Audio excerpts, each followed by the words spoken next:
संसद के बजट सत्र का दूसरा चरण 9 मार्च से शुरू होने वाला है। इस दूसरे चरण के पहले दिन विपक्ष का एजेंडा भी सामने आ चुका है। विपक्ष पहले ही दिन लोकसभा में स्पीकर ओम बिरला को पद से हटाने के लिए अविश्वास प्रस्ताव लाने वाला है। अब इसे लेकर के सियासत गर्म हो चुकी है और नेताओं की प्रतिक्रियाएं आ रही हैं। एनडीए के नेता इसे लेकर क्या कुछ कह रहे हैं, पहले वो सुनिए।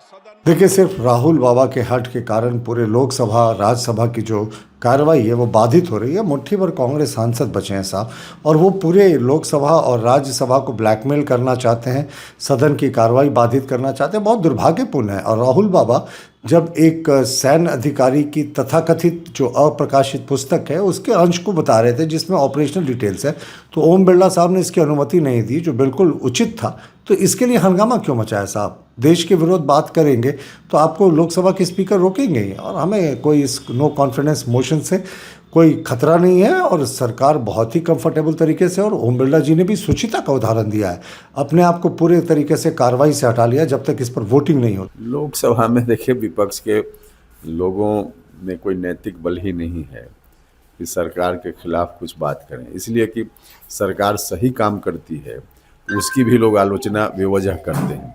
सरकार कहीं गलत करे तो जरूर विपक्ष के लोगों को आपत्ति करनी चाहिए, लेकिन सरकार कहीं अच्छा काम कर रही है तो विपक्ष का दायित्व है कि सहयोग भी करे। तो विपक्ष को इन सब बातों से कोई लेना देना नहीं है, इसलिए इस तरह का मुद्दा उठाते हैं। सवाल है, अराजकता बर्दाश्त नहीं किया जा सकता है।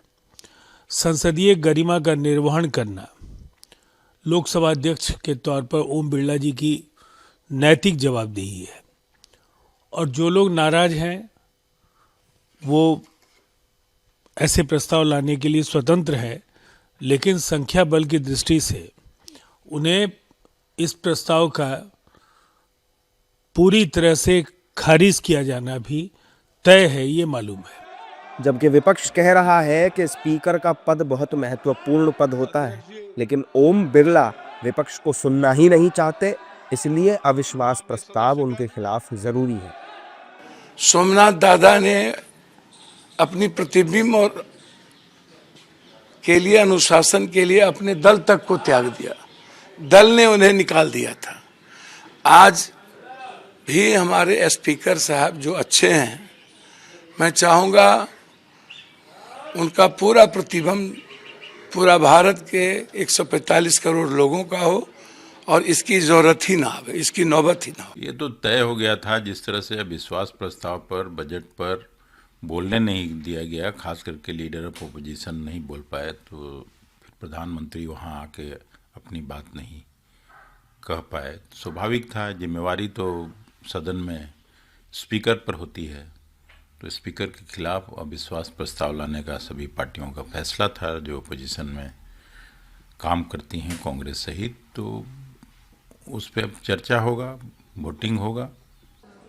नहीं, आई थिंक जो स्पीकर का रवैया रहा है, और पिछले 5 साल से, जब से वो चाहे वो इलेक्शन से पहले की बात हो, हमने देखा है कैसे विपक्ष को चुप कराने का काम किया जाता है। उनके माइक्स बंद कर दिए जाते हैं, उनके समय पे इतना ज़्यादा डिस्ट्रप्शन करते हैं। और जो हम लोग बार बार विपक्ष कहता है चलिए आप अपने 10 एजेंडा रखिए, 2 एजेंडा विपक्ष का भी होना चाहिए, वो उसको को भी दरकिनार करते हैं। और इस टाइम तो सारी हदें ही पार हुई थी। जहाँ एलओपी को नहीं बोलने दिया था, एलओपी पे ऐसे इल्ज़ाम लगाए गए थे कि वो किताब से पढ़ रहे हैं। वो किसकी किताब पढ़ रहे थे? वो किताब पढ़ रहे थे जो हमारे फॉर्मर आर्मी चीफ की है। पाकिस्तान के आर्मी चीफ की नहीं पढ़ रहे थे, इंडियन आर्मी चीफ की पढ़ रहे थे। उनको उन पे इस तरीके के एलिगेशन लगाए गए, तो ये जो माहौल बन गया था, इसलिए वो नो कॉन्फिडेंस मोशन आया था। एंड आई एम होपिंग कि वो फर्स्ट डे ऑफ पार्लियामेंट में इंट्रोड्यूस होगा, और फर्स्ट डे ऑफ पार्लियामेंट में इस पर चर्चा होगी।